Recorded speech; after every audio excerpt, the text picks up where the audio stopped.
Hey everybody, this is Steliefti with Closeout, and today I want to talk about real life and death situations within startups and how to deal with them, right? So what I mean here is not life or death, metaphorically speaking, for the success chances of your startup. What I'm talking about is people dying and people being born or babies being born. I'm talking about your team's life outside of your startup and how those tragic or drastic changes in their personal life, how that affects their work, and how you need to deal with that and how you have to support that.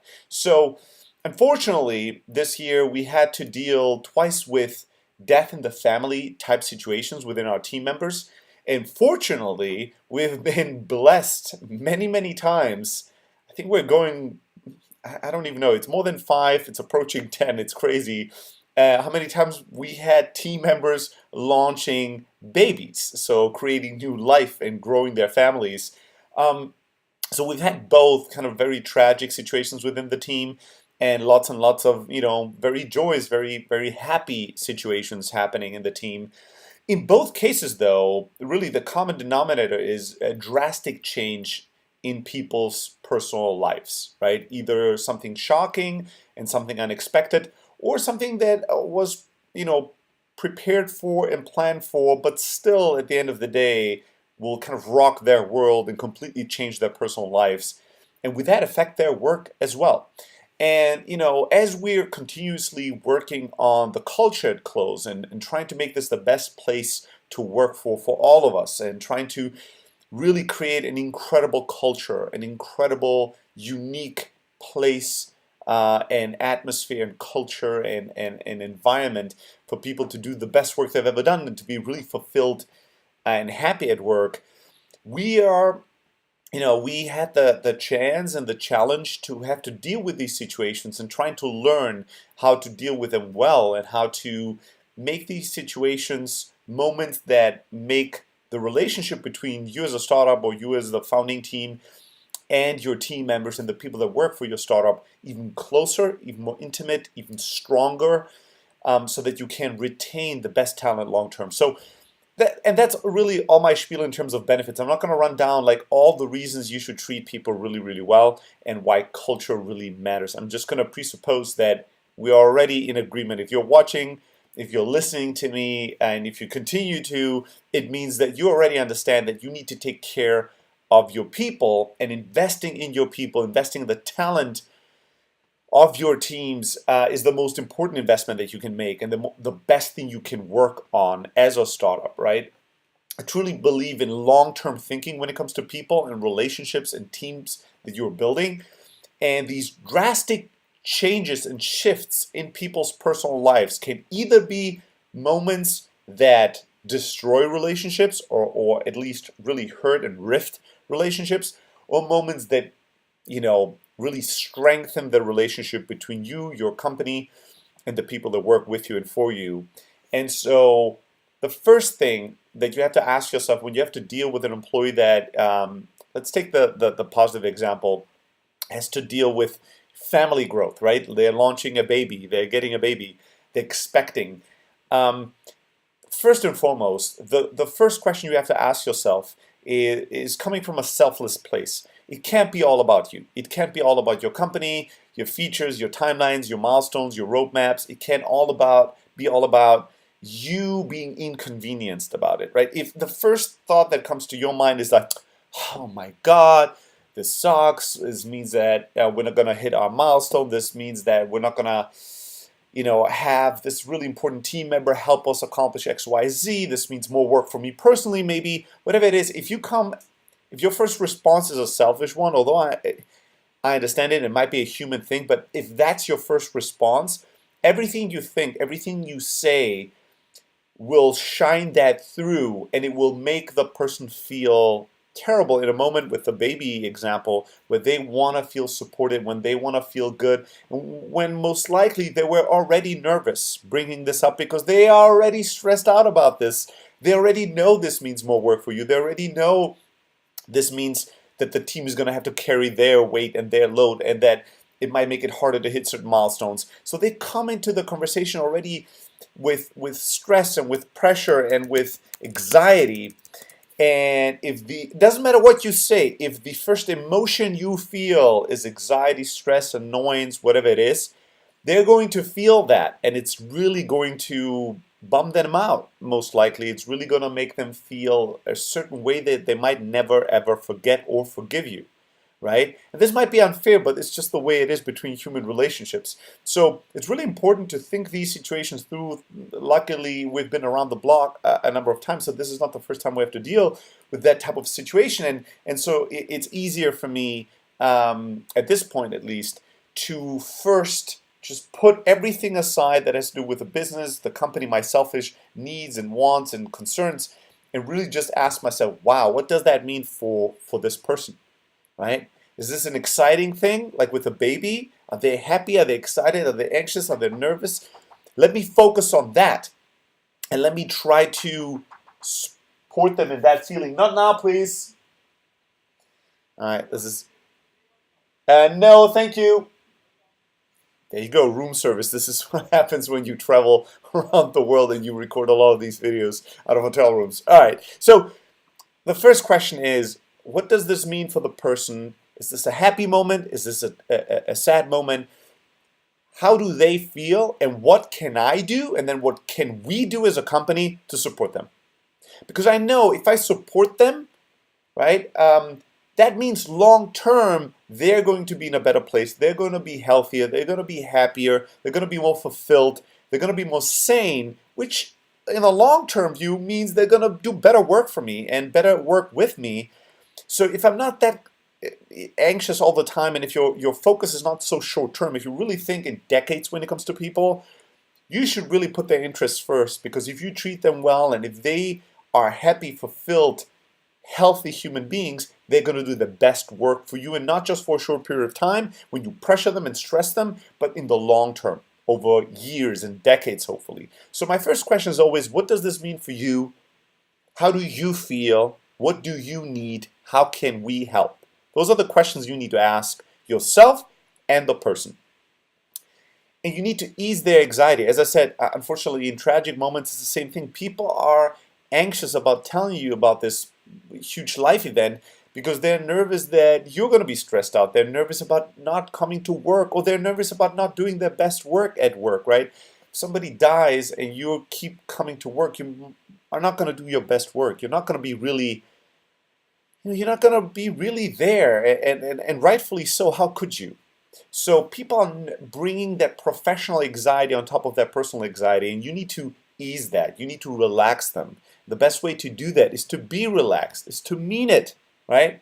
That way you don't have to worry too much about how you come across, just come across the way you feel. And that's actually something all humans are experts at the core. So first you put them first, and you ask yourself how to support them, how to help them, what that means for them. Then you come up with a game plan, right? You tell them, hey, okay, so in the baby example, when is the due date? How have you and your wife, have you guys had, or have you and your husband, have you guys had a chance to talk about this? Do you know what you want from us, right? Do you know what this means work-wise, lifestyle-wise? Do you know when you want to take time off, paternity leave, maternity leave? What is your wish list? What are your desires? What are your questions? Let's have an open and honest and transparent conversation. Sometimes they might ask you questions and they might bring things up, especially if you've never dealt with this before, that you don't quite have an answer. So don't come up with an answer in that moment. If you don't know, you just need to tell them, listen, you're really important to me. You're really important to us. This is a very good question. We have not yet had to deal with this situation. So let me get back to you on this. Like, I'm going to take care of all of these things. I need to go back and bring this back to my management team, my co-founders, my board. Let me do some research. I'll come back to you in a few days and let's talk about it once I have the answers. Don't feel pressured to come up with an answer to all their questions, or to make up answers or make up decisions on the spot if you're not gone through this often enough that you have some guidelines or policies in place already that are proven, thought through, right? So listen to them and ask them what they need, what they want. Come up with a game plan. If there's things that they have, concerns, questions, whatever it is, write them down, take them seriously, but don't feel the pressure to answer immediately. And then make sure that you come back with the right answers and to put together a game plan that involves all the stakeholders that are going to be affected by this, right? Might be management, the people that they're reporting to, might be the people that report to them, might be their coworkers, might be different departments. You have to think this through from in the startup world, a lot of times through a 360 point of view, and realize that this might affect a lot of people, a bunch of timelines, a bunch of different teams. And so it just needs communication, transparency, planning, and then it's like every other thing, you're going to figure it out and you're going to do well with it.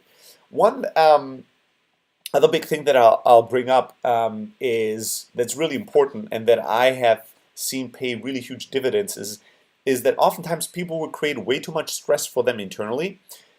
So they're going to create unrealistic timelines and expectations, right? So they're going to say, oh, I only have to be gone for maximum of 2 days. Like somebody died in our family, I have to take care of this, but I'm only going to take 2 days off or 3 days off because I don't need too much time. Or sometimes people say, hey, due date is this specific date, so I'm going to take, whatever it is, 2 weeks vacation starting exactly at that date. And it's important for you to actually force them to add more buffer to these things because these things are very unpredictable, right? And it's hard to really know how much time it's going to take them. So, there was an example just recently where somebody on the team needed to take a quick surgery, a small surgery. They wanted to keep this private, and they wanted to just take a few days off. And I heavily encouraged them to take a whole week off, if not 1.5 weeks. And I said, listen, if you take this time off, everybody on the team is going to be prepared. It's going to be in the calendar. You're going to have all work is going to be planned for. And then if you don't need that much time, you coming back earlier will never be a problem. Everybody's going to be excited and surprised positively that you're back already, right? And you're going to feel great about being back a little earlier. But in case that this takes longer than you thought, you say the doctor said, a minimum of 2 or 3 days. If you only take the minimum amount of time off, and then it turns out that you still feel terrible, or you're not feeling good, and you would need some more days of rest, it's going to create all this kind of stress. Nobody in the team knows. People expect you back. You feel the pressure because it's on the calendar that you're going to have to be back. So you're creating this unnecessary pressure for yourself and your teammates. And either you're going to come too early and you're still going to be sick, which is going to affect you, your health, your family, and your work, or you're not going to come back. You took 2 or 3 days off, and then very short term, the day before, you're going to ask for another few days off, which is going to annoy people, right? Because in this specific case, even they don't even know that you are going through all these things because you want to keep them private. So the same thing with baby launches, right? I always encourage people to take a few more days before and after than they think they need. Much better to be very conservative in the sense of like giving yourself more time than you think you'll need, and then be there surprisingly early, than to be conservative from a professional point of view and try to give yourself as little time as you think you minimally need. And then if you find out, shit, I need more time, I'm just not quite ready yet to be back at work. Now you either set your team up for failure, yourself, in many cases both. So, put your employees first. Put their needs first. Support them, invest in them, help them. Communicate transparently, and communicate in a relaxed manner. Now, it doesn't matter how much stress it's going to create in the short term. If you treat them well, and if you think long term enough, over a 10-year period, that event, no matter how annoying or no matter how challenging it was that this person has to leave or go away for a few days, it's not going to matter over a long enough period of time. But if you treat them poorly, if you treat them from a selfish point of view, if you push them and force them to take less time off, if you pressure them to change their internal plans, if they feel, even if you say all the right things, if they can sense and feel that you are annoyed by this drastic change in personal life or by this personal distraction, whatever it is, it's gonna hurt them. It is going to be a hurt that they most likely will never forget. And they might be gone for a few days, but they might be gone forever in their mind. They might start looking for another place, a place that treats them better, a place that treats them more humanely and invests more in them. because they came to you with either the terrible news that somebody died and they felt like you were just thinking about yourself, or they came to you with this beautiful and exciting and scary news that they're getting a baby, and all they could see and sense from you was annoyance about the amount of hours that you're going to work in the next few weeks or months. Right? If you do that, you deservedly are going to be losing your best teammates and your best employees. So make sure you treat people right always, and especially right when it really counts, when it's about life or death, when there's drastic changes in their personal lives. We're not just workhorses, we're full human beings, and we take our work back home, and many times we take the things that are going on at home and in our personal lives back to work. So make sure that you support them on both ends. All right, that's it from me.